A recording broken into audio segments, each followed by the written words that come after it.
Durant ces dernières 40 années, la microfinance a fait un bond géant du point de vue montant brassé et la population touchée.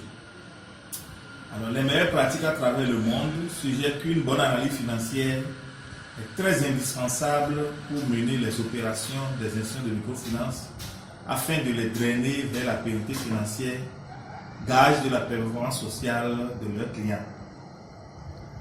Au niveau de certaines formations, certains participants disent même que sans analyse financière, les institutions de microfinance ne pourront jamais être fiables et toucher un nombre important de clients.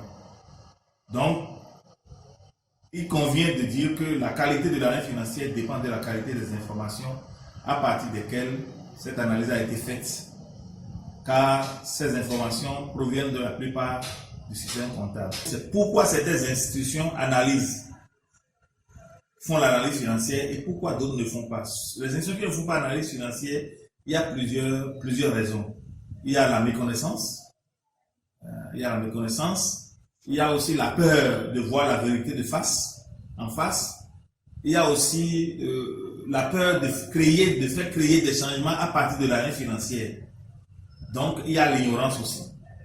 Alors, pourquoi il faut faire?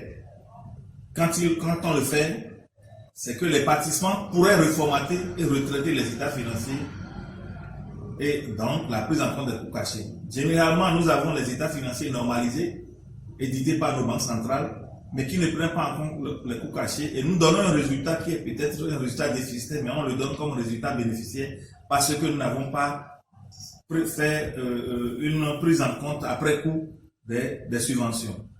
Alors, ici aussi, les participants de cette formation seront capables d'analyser les principaux ratios. À partir de cette analyse, ils pourront faire la gestion financière et sociale qui devrait démarrer leurs institutions vers la pérennité financière et sociale. 4 grandes lignes de façon ramassée. Nous allons parler de l'introduction à l'analyse financière, des états financiers jusqu'à l'analyse financière. Quelle est la démarche?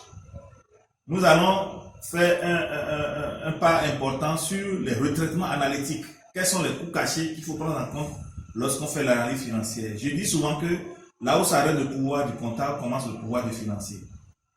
Ensuite, la troisième grande ligne, c'est l'analyse des ratios, de la qualité du portefeuille, d'efficacité, de la gestion bilancielle, de la rentabilité, des ratios sociaux et aussi l'analyse des ratios prudentiels. Enfin, la 4e manche de cette formation serait la relation entre la performance sociale et la performance financière. Comment la performance financière contribue à la performance sociale et vice-versa.